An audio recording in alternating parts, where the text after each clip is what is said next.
LinkedIn believes B2B marketing can be B2 brilliant, B2 bold, and B2 breakthrough. How? With a platform purpose-built to make B2B marketing mean more for your business. A platform with tools to help you build better relationships with your key customers, to boost your buyer's journey while building your brand. A platform with trusted data and lead generation you need to beat your KPIs, drive ROI, and stand out amongst the competition. And with the targeting tools on LinkedIn, you can reach your precise audience right down to their job title, company name, location, and more to make sure your ads are always seen by those who matter. So let's get ready to be too boldly go where no marketer has gone before, because LinkedIn is where B2B is everything it can be. Rethink your B2B marketing ads and get $100 credit on your next campaign. Go to linkedin.com/MPN to claim your credit. That's linkedin.com/MPN. Terms and conditions apply. Entrepreneurs Enigma is a podcast for the ups and downs of entrepreneurship. It's about the wins and the fails that we all face being entrepreneurs, and how we learn from adversity. Every week I talk to a different entrepreneur with a story to tell. I'm Seth Goldstein. Come with me on the journey. This is Entrepreneurs Enigma. Let's get started.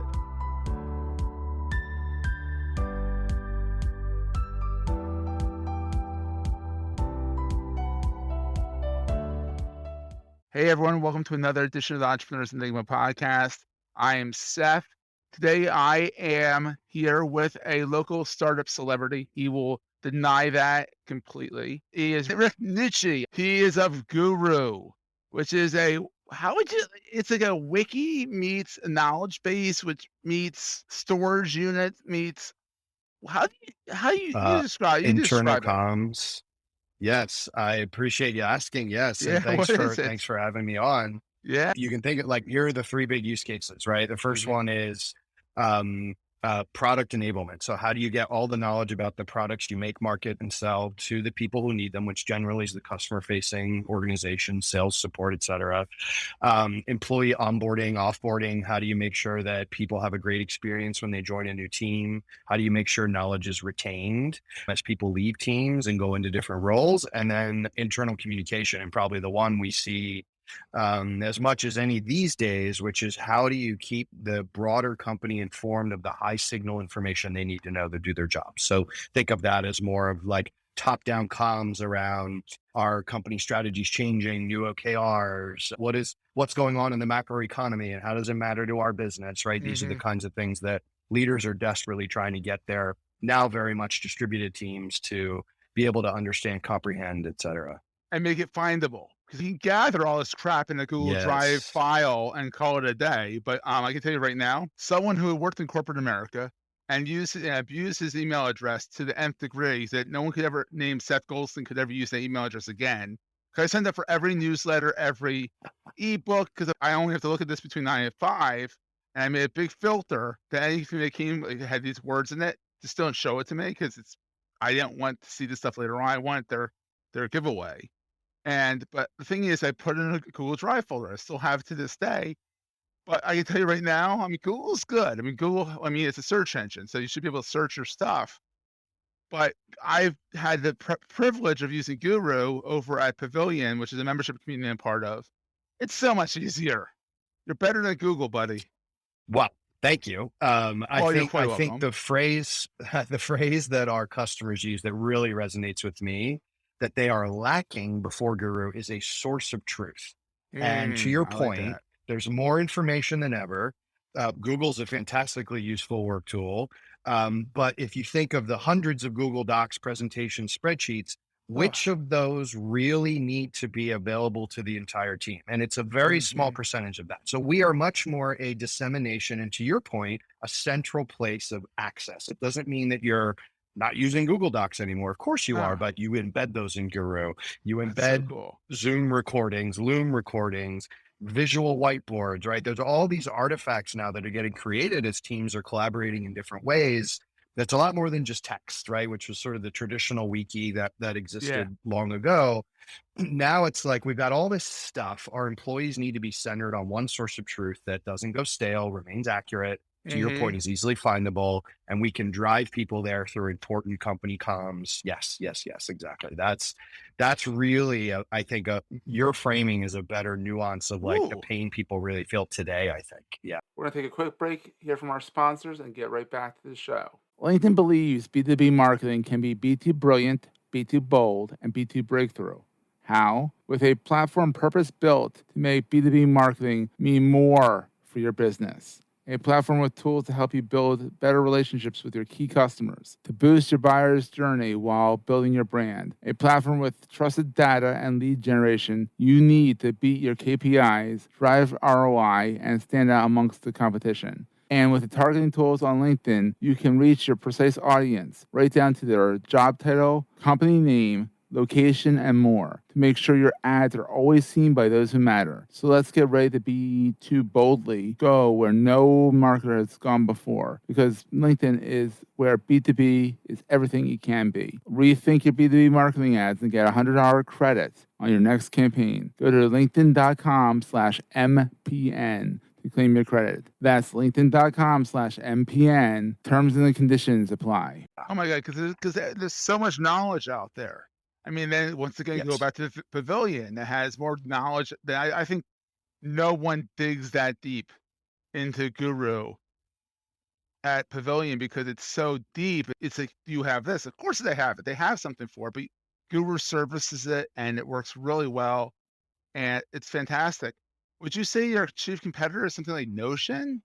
That you can, or is this more? But yours is actually more built out. I mean, whereas Notion is like a whiteboard kind of thing. Yes, and I mean, Notion is doing all-in-one productivity. ClickUp, I think, which is Notion's kind of biggest competitor, is doing sort of all-in-one productivity. We center very intentionally around those use cases you heard me talk about. We think that there must be this democratized access to information that employees need to do their job.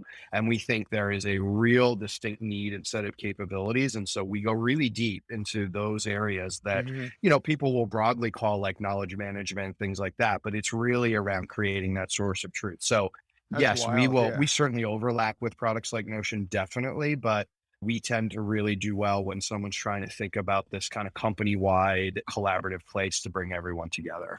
I love it. And what I love even more is that it's a Philadelphia startup. It's not a New York startup. It's not a Silicon Valley startup. You're in Wynwood, for crying out loud. Anyone who doesn't know the geography of Philadelphia, that's the western suburbs. I'm in the northern suburbs. But for crying out loud, this is the Philadelphia born and bred thing. And I love that. Philadelphia proud. I am also Philly proud. I've started 2 companies in Philly, and the second time I had a choice and I chose Philly, and I never really looked back. That's awesome. So let's talk about your entrepreneurial journey. Like, where did it all start? I love that question. Where did it all start? I was reading books one day at 8 years old. No, go ahead. Well, my parents were both entrepreneurs, which I do think kind of normalized it for me a little bit. But I was working at a software company in Philadelphia and was seeing the pain that our customers were having. This was Boomi, my first startup, around how to connect the product this software company sold to all the other systems in place. And that led to, I think we can solve this problem. And that led to myself and 2 other co-founders starting Boomi. And this was in 2000. And so, living through a lot of these economic ups and downs, sure. Oh my God, you really did. Well, like I started Boomi in 2000. We raised what was our biggest round of funding in 2008 as that market crash was happening. Oh my God, so you went from the bust to the banking. Wow. And then pandemic, and now here we are, and whatever you call what we have going on right now. I don't think anybody has any idea, but it certainly isn't a normal bull market that it was 2 quarters ago. No, it is. So it's very bizarre. It's very bizarre. So there's a bit of normalcy to that as well. But yes, that was the genesis. It's really this sort of like observing this pain that at the time my prior employers' customers were having, going, hey, I think we can make a product around this, because they were writing custom code to connect all these systems together. And that was the beginnings of what ultimately became Boomi, the Boomi that still is around today. It's owned by Dell now. It was owned by Dell. Dell actually spun it out, and it is now an independent company again and thriving, headquartered right here in Berwyn, Pennsylvania, outside of Philadelphia. And are you still involved with that? Nope, just cheering from the sidelines. There's your watching your baby grow up. That's right. Watching my baby grow up, seeing all the awesome humans that are there that, some of whom, joined Boomi right out of college and now are executives at the company. It's so awesome to see. And a Philadelphia startup going great, which is awesome. And a Philadelphia startup. Yeah. And so then, so what, so where did, so you said like you clearly saw a pain point with Boomi. What was the impetus for Guru?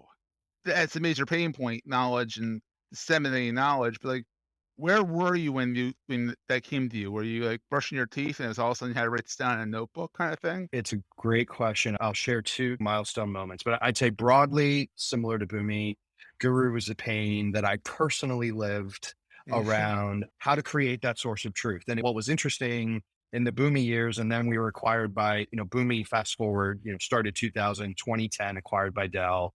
And then I left and started Guru in 2014 from Dell over to Boomi. So through that journey, we felt the pain of not having this source of truth, which the pain was people aren't saying the same message to the customer. We're releasing product features and the support team doesn't know about them. Shame on us. Ooh. We're not positioning against our competitors in a consistent way. All the subject matter experts at Boomi are getting shoulder tapped to death, right? So we tried setting up wikis, we tried setting up intranet sites, we tried using all these things to do it.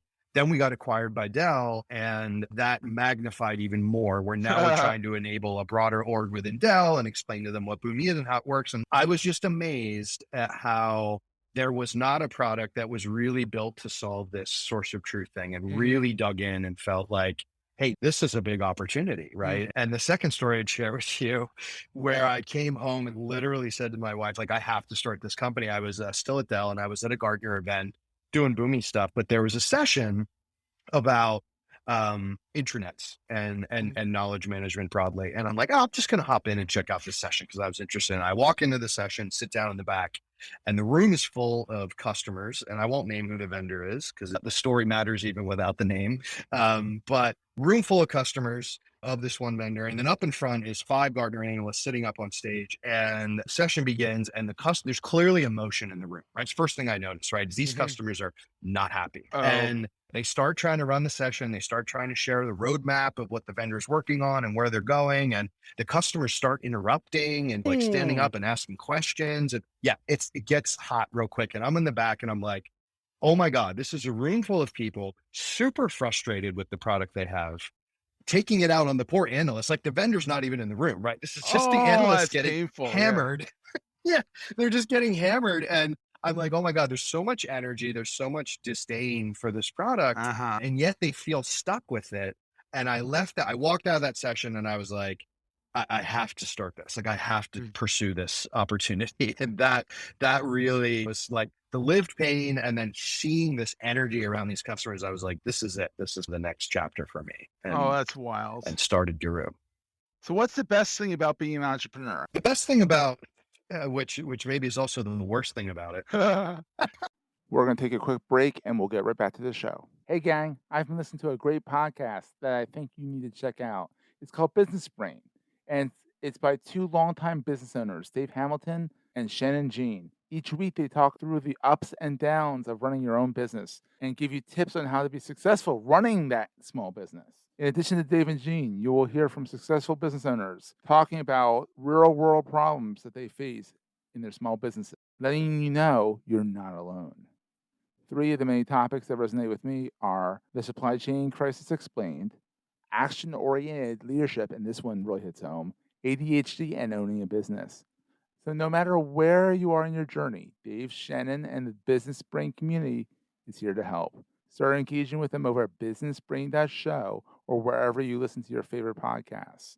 If you tell them I sent you, you'll get their book, We Love Mistakes, for free. Again, that's businessbrain.show or wherever you listen to your favorite podcasts. It usually is right. It usually is being able to bring a concept to life and being able to see that get validated by customers. And then it's not just like a Rick saying that about myself. It's the team that you build around the company and the product and align them around a culture and shared identity that shares in that celebration. And you can walk around the room or virtually walk around the room, whatever it might be, and you can feel the excitement that is, right? Like when a customer says, this matters, this is helping me work better, or because I rolled Guru out, I got a promotion at my company. That's why we do it, because there's plenty of downs as much as there are ups when you're on these journeys. Yeah. But I really do think you can look back and you can look at the impact, and it's very rewarding. I think I feel privileged that there's no other job I'd want to have than doing this, even on the bad days. And I think that's why, I think it really through the ups and downs, there's a lot of rewarding outcomes. I really do feel. What would be the dark side of entrepreneurship for you? The dark side is, I think there's a couple of inflection moments, but I think, of course, there's like when customers don't choose you or they cancel or whatever. But I kind of manifest that a bit in the early days, in the pre-product market fit days, and those are some of the hardest days. It did not feel easier doing it a second time, and I'm talking here like the 0 to 1 phase, right? Like your first. I'm a B2B person, so I'm talking about software that sold to businesses. Like your first 10 businesses that pay you, getting those first 10 where it's like, you have no brand, you don't have customer stories yet. You know, there's this great analogy that David Cancel uses, who's a, multi-time entrepreneur as well. And he talks about when you don't have product market fit, imagine you're standing in a desert and you go, okay, we're going to walk this way. And you don't actually know, am I walking out of the desert or am I walking deeper into it? And that was such a like resonant phrase for me. And so I've always found that stage to be the hardest because you don't have anything but your own conviction to stand on. And it's really, really hard, at least for me. The second thing I would share is we had, some founder struggles in the Boomi days. I feel very fortunate at Guru with my co-founder, Mitch. We've worked together for many years pre-Guru, and I really view him as a really, really great partner in this journey. But in the Boomi days, I think we struggled and we did, right? And a lot of it was like, when you're in those early days, you can start looking at each other going, maybe you're the reason it's not this, just a lot of bad stuff. And when I really, when I really pare it down, I think one of the things that we didn't have when we started Boomi was a complementary founding team. I think Mitch and I complement each other well. Later in Boomi's life, we brought in a new partner, Bob Mao, another great, Philly tech leader in the area. Yeah. And I thought Bob and I complement each other very well. He's very experienced software executive.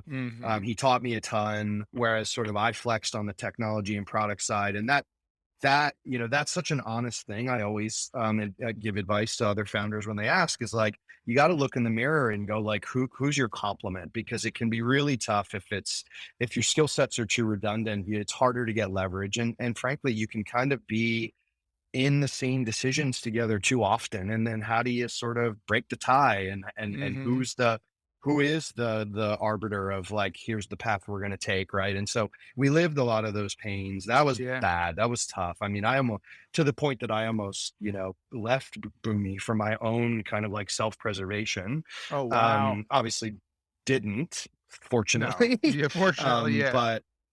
But yeah, those were kind of the dark times. So I'd say like, those are some of the hard things I think about for sure. It's like a marriage, honestly, like sometimes marriage is easier because it's a lot harder to get divorced than it is to break up a company. That depends. Yeah. That depends.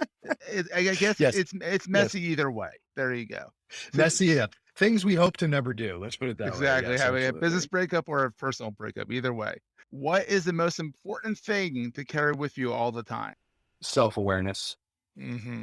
Honestly, at this point, if I look back at the journey I've gone on, and when I think about the leadership team members that I've been lucky enough to work with, have hired into Guru or Boomi, folks where we've parted ways, self-awareness is a true north in all of that, right? Because it corrects so many ills. I think that you can learn skills. I tend to have high confidence in that personally, but also in others. I think investing in yourself and your self-awareness is important for not only your mental health and well-being, because boy, it can be real easy to get way too consumed by a startup. Oh my God. Also Yeah. But also self-awareness will lead to vulnerability. It will lead to you being more open about what you do and don't know. And it's powerful when you say you don't know something, whether it's your board, as long as they're a healthy board, whether it's your peers, whoever, like there's plenty of help. You can get expertise, you can get mentorship, but it's got to start with that self-awareness. And I'd say that has been, um, honestly, not dramatizing it, but kind of a transformation for me, in just investing more in learning what self-awareness means. And it's everything from, hiring a coach to help hold me accountable and Mm-hmm. help me explore some of those things. Scoring myself on the Enneagram, which Oh, was something wow. I was leery about, but once I got into it and understanding what Enneagram is and scoring myself, it took me down this rabbit hole of like, who am I and what triggers me and what do I do when I start, going into a bad place? And you read the Enneagram and you're like, that's me. They got me. And everyone's unique, right? But Yeah. Enneagram isn't overly prescriptive either. It's just a guidepost. So like tools like that, I think have been phenomenal. So yeah, I think for me, it's self-awareness. Oh, I love that answer. And it's amazing how those tools, how creepily accurate they are. Like, Yes. like the disc Yes. assessment I took, and I'm like, Yes. you should not be this good. It is worse than having robots take over. I'm like that's just It really disturbing. is. It's just disturbing. It And I really talked to is. my mom, who's a psychologist, and she's like, "Yeah, it's disturbing, but it's good." So, so Rick, where can people find you online? Where do you like to hang out? Twitter, which is just Rick Nucci, and our website, getguru.com. I do a good amount of blogging there as well. Those are probably the two places where I spend time and try to share thoughts and ideas.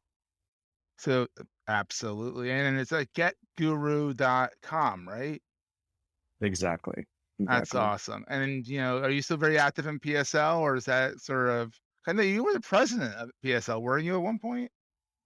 I was. Yes, I was. And I was on the board. It was a 5-year run. It was amazing. I met, such an amazing community. That's how we met, Yeah. through all the events and things that happen. I have truly valued it. I would say it's one of the things that I feel like is still in the process of coming back Mhm. post the pandemic. And obviously PSL remains incredibly active, but that sense of community just gets harder, from a in-person perspective. So It I think the is. events are coming back. It's happening more. I'm really happy about it. I miss it. But yeah, I am always happy to help, whether it's PSL, the, TechStars program that Mhm. Comcast has brought in as part of Lift Labs. That's now been running for several years. I think that's a great thing that's come in, Yeah. to Philadelphia. So I think there is lots more goodness in Philly. I think Philly has its best days ahead, Yeah. especially in a world where more and more people can choose where they want to live, not Yeah. based on where their job is, but based on where they want to live. Philly is a city that people come to and they tend to not know a whole lot about it. And by the time they leave, they're like, wait, this city has all these things I didn't realize were here. Why would I not just want to live here? So it has a Exactly. ton to offer, truly. It's why I've Yeah. long been an advocate. So I'm I love all Philly. about trying to help foster the community. Yeah. You Oh, Philly, I know you do too. yeah, Yeah. Philly, I do. Philly is a weird one, but a very good weird one. It's definitely a very weird city, but in the best way humanly Totally. possible. It's heck, we have the mummers for crying out loud. You can't get much more weirder than Yeah. the mummers. I like Yes, we do. that's more Philly than the freaking cheesesteak. It sure is. Yes. Rick, thanks for being on the show. I really appreciate this, and we'll see everyone next week. Thank you, Seth. That was a great show. Hey, if you're enjoying Entrepreneurs Enigma, please give us a review on the podcast directory of your choice. We're on all of them, and these reviews really help others find the show. Also, if you're getting value from the show and want to buy me a coffee, go to the show notes and click on the link to help me stay awake while I bring you more great episodes to your ears. That's in the show notes, and I look forward to the next episode. Take care, guys.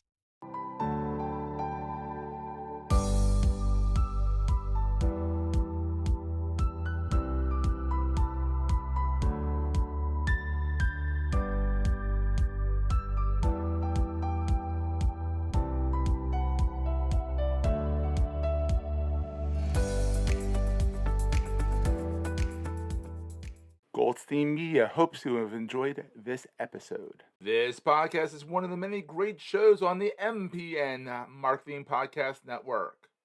How can you change the world, build a company, or establish an industry if no one knows you exist?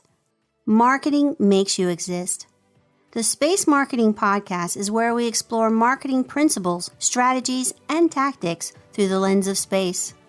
Join me, Izzy House, as we talk with industry professionals about their challenges and successes with marketing in the new space economy. Subscribe at spacemarketingpodcast.com or look for the Space Marketing Podcast wherever you listen. This podcast is heard along the Marketing Podcast Network. For more great marketing podcasts, visit marketingpodcasts.net.